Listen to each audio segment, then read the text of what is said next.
नमस्कार दोस्तों, आप सबका स्वागत है इस चैनल परफेक्ट ट्रेडर्स में। आज का डेट है 19 ऑफ दिसंबर। अभी हम लोग कल यानी कि 28 दिसंबर का एनालाइज करने वाले हैं। स्टार्ट करते हैं निफ्टी के चार्ट से। सो करंटली यहाँ पे ओपन है 1 डे का टाइम फ्रेम एंड हमने जैसे कल देखा था गैन वाइब्रेशन नंबर्स के ऊपर या फिर थोड़े से गैन नंबर्स के ऊपर बात किए थे कि जैसे यहाँ पे कल का क्लोजिंग 21,418 था। ठीक है, 21,418 जिसका हमने स्क्वायर रूट निकाला था 146 का। ठीक है, तो 146 का हमने स्क्वायर एंड 147 का स्क्वायर निकाला था। तो 21,316 हम लोग को एक सपोर्ट निकल के आया था। 21,316 जो अप्रोक्सीमेटली, चलो एग्जैक्ट में लिख करके ही देता हूँ आपको। ठीक है, ये है 21,316 एंड 147। तो 147 का स्क्वायर निकल के आया था 21,609। सो विच इज़ अप्रोक्सीमेटली ईयर। सो यहाँ पे रेजिस्टेंस के पास तो अभी तक टच नहीं हुआ है एंड लोअर टाइम फ्रेम पे आप देख लो, ये देखो। ठीक है, ऑलमोस्ट यहाँ पे टच होते होते बचा है। ठीक है, ऑलमोस्ट 15 to 20 बचे हैं यहाँ पे एंड एग्जैक्ट वहीं से रिवर्सल देखने को मिला है अपने को। सो गैन के नंबर्स आप यूजुअली ऐसे भी यूज़ कर सकते हो। ये एक्सट्रीमली बेसिक है ट्रेडर्स, कोई कोई स्ट्रैटेजी या फिर उसके हिसाब से नहीं है। तो हम लोग को कल के लिए कैसे एनालाइज करना है वो मैं आपको बता देता हूँ ट्रेडर्स।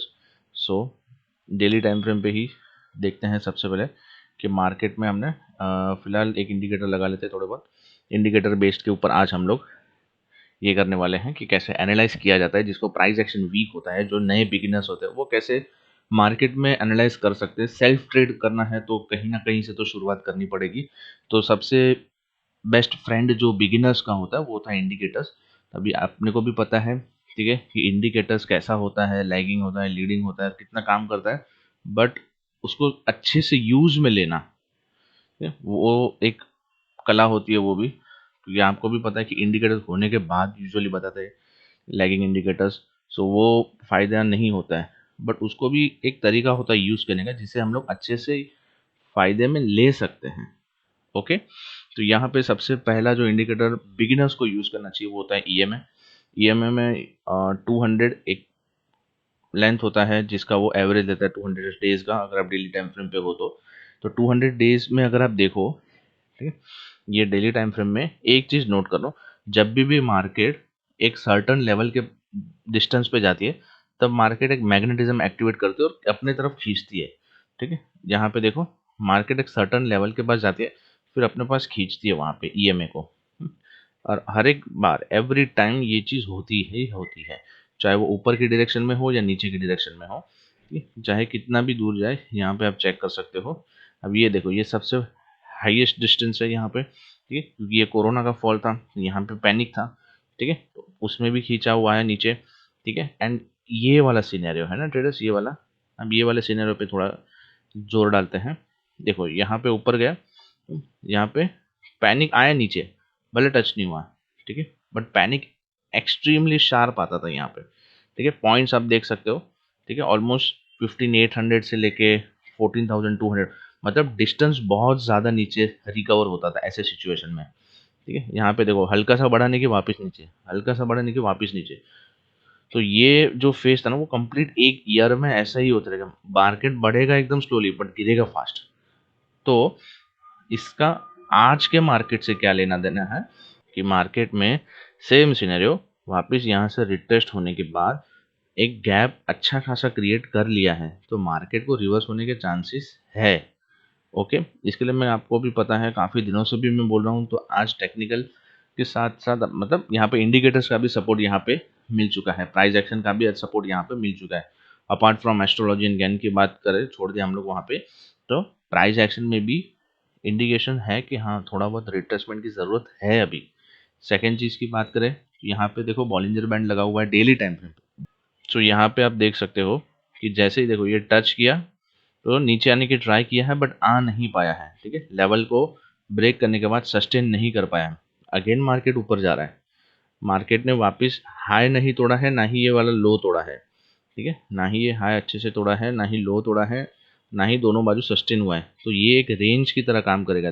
3 कैंडल्स जो है आज की, ठीक है, आज कल एंड उसके भी प्रीवियस वाली, तो ये एक रेंज की तरह एक्ट करेगी। तो अभी लोअर टाइम फ्रेम में आपको बताऊंगा, अगर वो रेंज ब्रेकआउट होता है, मार्केट वहाँ पे सस्टेन करता है, रिटेस्ट करता है, तो हाई चांसेस है कि मार्केट डायरेक्टली अपने को ये लेवल्स या तो फिर ये गैप फिल करते हुए नजर आएगी, which is nothing but 20,400। Okay, but usually आपको भी पता है कि बॉलिंजर बैंड में क्या होता है कि अगर आप यहाँ से सेल करते हो तो टारगेट उसका क्या होता है, ये वाला बॉलिंजर बैंड। बट टाइमिंग के लिए मार्केट स्लाइटली नीचे आता है, मतलब स्लोली नीचे आता है, तो ये लेवल भी ऊपर ऊपर ऊपर बढ़ते रहता है। तो कहीं ना कहीं एवरेज अगर पकड़ के चले तो वो यही लेवल निकल के आते हैं। अब बात करते हैं यहाँ पे, इसको भी हम लोग हाइड करते हैं। अब बात करते हैं यहाँ पे stochastic RSI, third RSI, okay, retailers अच्छे से यूज़ कर सकते हैं। अब यहाँ पे देखो, ये नॉर्मल आरएसआई का ही एक पार्ट है, ठीक है। यहाँ पे अबव 80 ओवरबॉट, ठीक है। तो यहाँ से अभी नीचे डाउन प्रेशर आता है, जैसे 20 के नीचे ओवरसोल्ड हो जाता है, वहाँ से बाइंग प्रेशर आता है। अब बाइंग प्रेशर यहाँ से काफ़ी दिन तक ऊपर का ऊपर ही रहा है, अभी ये सेलिंग की तरफ जा रहा है, क्रॉसओवर होने को है। जैसे अगर क्रॉसओवर होता है, सस्टेन होता है, रिटेस्ट होता है, तब जाके वापस एक डाउनफॉल होने की अनुमान है। बस लेवल्स यही रहेंगे हमारे, यहाँ तक आने की क्षमता रखता है। ओके, सो अभी मैंने जो आपको बताया था कि 3 दिन का यहाँ पे रेंज है जो, ठीक है, 3 डेज का जो रेंज है वो हम लोग पहले यहाँ से मार्क कर लेते हैं। ठीक है, रेंज भले बड़ा है, फिर भी हम लोग एक बार दिखा देता हूँ आपको। अब आ जाते हैं डायरेक्टली 5 मिनट्स के टाइम फ्रेम पे। अब देखो यहाँ पे, ठीक है, ये रेंज भले ही बड़ा है, यहाँ पे आपको प्राइस एक्शन ऐड करना है एक्स्ट्रा, ठीक है। तो अब देखो यहाँ पे सिर्फ और सिर्फ ये रेंज के बीच में है, ये रेंज एक हैवी रेंज है। भले आपको दिख रहा है बड़ा कि 200 पॉइंट्स का रेंज है, बट वो रेंज है, क्योंकि डेली टाइम का रेंज है तो बड़ा ही होगा। बट इसके बाहर अगर जाएगा ना तो मूवमेंट उतनी ही बढ़ जाएगी। सो वो मार्क करके रख लो अभी भी चार्ट में। इसको आप कैसे ले सकते हो ट्रेड में, लाइक दिस। कल भी आपको पता है मैंने ट्रेंड एंड ड्रॉ किया था, वो ट्रेंड एंड ब्रेक करने के बाद कैसे घूम के वापस वही लेवल के पास आ गया था। कल का वीडियो नहीं देखा है तो अब देख लो, कल के लेवल्स देख लो कैसे रिस्पेक्ट किए हैं। ओके, आप देखो सेम ये रेंज। ओके, सो ये फिलहाल जो पैटर्न बन रहा है ट्राइंगल का, उसको ब्रेकआउट होना बहुत ही ज़रूरी है।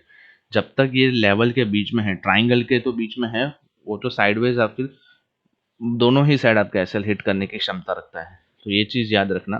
प्लस ये एक हल्का सा सपोर्ट लेवल है, स्ट्रॉन्ग सपोर्ट नहीं बोलूँगा, हल्का सा सपोर्ट लेवल है, जो आपको ब्रेकआउट करने के बाद वापस वही जगह पे आके स्टक हो जाएगा। तो ये चीज़ एक एसएल हंटिंग वाला सपोर्ट है, तो वो ध्यान रखना लेवल में। ओके, तो मेजरली आपको मेन ट्राइंगल पैटर्न ब्रेक हो तो ही ट्रेड करना है। फिर भी लेवल्स मैं दे देता हूँ आपको।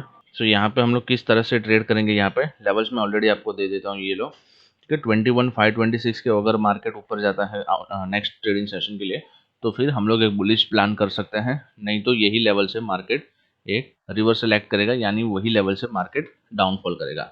सेम चीज़ अगर यहाँ पे गैप डाउन होता है, 21,358 के नीचे जाता है, तो मार्केट सेल कर सकता है, मतलब हम लोग शॉर्टिंग अपॉर्चुनिटी देख सकते हैं। नहीं तो यही लेवल से मार्केट रिजेक्शन करते हुए एक अप ट्रेंड डायरेक्शन में चला जाएगा। सेकंड चीज़, यहाँ पे ये नो ट्रेडिंग एरिया भी मैंने ड्रॉ करके रखा है, उसके बीच में होगा मार्केट, तो हमें ट्रेड नहीं करना है। 21,421 से लेके 21,443 इसके बीच में रहेगा तो हम लोग ट्रेड नहीं करेंगे। इसके ऊपर जाएगा तो बाय, उसके नीचे जाएगा तो सेल। बस एक चीज़ का याद रखना है आपको कि टाइम फ्रेम आपको 3 मिनट्स रखना है। एंड दूसरे अगर रूल्स की बात करूँ तो वहाँ पे 5 से 10 मिनट तक सस्टेन होने देना है मार्केट को, उसके बाद ही ट्रेड करना है। और बुलिश कैंडल या बेरिश कैंडल मिलनी चाहिए तो ही। बुलिश बेरिश कैंडल आपको नहीं पता है तो वहाँ मेरा जो प्लेलिस्ट है फ्री वाला, उसमें फ्री प्राइस एक्शन का कोर्स ऑलरेडी मैंने डाला हुआ है, वहाँ पे आप चेक कर सकते हो, ठीक है।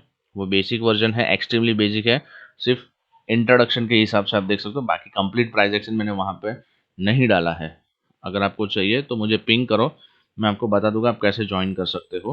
और अभी फ़िलहाल डिस्काउंट भी चल रहा है, तो आप उस हिसाब से कर सकते हो। वहाँ पे आप कैसे खुद के लेवल्स निकाल सकते हो, खुद की स्ट्रैटेजीज कैसे, इंट्राडे ऑप्शन फ्यूचर्स कैसे ट्रेड कर सकते हो, सारी की सारी डिटेल्स वहाँ पे आपको, परफेक्टली इंडिपेंडेंट ट्रेडर कैसे बनना है वो आपको वहाँ पे सिखाया जाता है। अब बात करते हैं हम लोग बैंक निफ्टी की। सो ट्रेडर्स बैंक निफ्टी में अगर देखते हैं, सेम चीज़ देखते हैं, डेली टाइम फ्रेम पे आता है। डेली टाइम फ्रेम पे आने के बाद सबसे पहले ईएमए को देखते हैं। सेम चीज़ जो निफ्टी में था, यहाँ पे गैप ज़्यादा ही बढ़ चुका है। ओके, यहाँ पे ज़्यादा ही गैप बढ़ चुका है।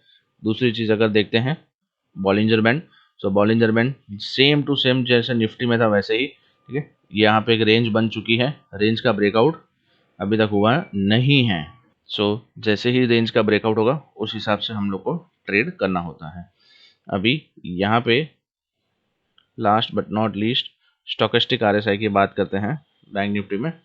उसमें भी जैसे निफ्टी में था वैसा ही है, यहाँ पे भी देखो यहाँ पे अबव 80 है, ओवरबॉट हो चुकी है मार्केट।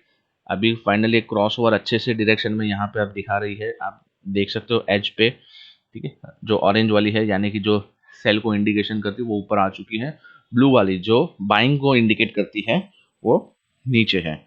सो फाइनली एक छोटा सा प्राइस एक्शन जैसे हम लोग को वहाँ पे ट्रायंगल पैटर्न मिला था, यहाँ पे भी देखते हैं कौन सा मिलता है, जिसका ब्रेकआउट होते ही हम लोग को डाउन प्रेशर देखने की एक उम्मीद है। यहाँ पे लेट्स सी क्या होता है। आ जाते हैं, ये 5 मिनट्स का टाइम फ्रेम है। 5 मिनट्स का टाइम फ्रेम पे वो तो 3 दिन का मैं यहाँ पे चलो एक बार लेवल ड्रॉ करके दे ही देता हूँ।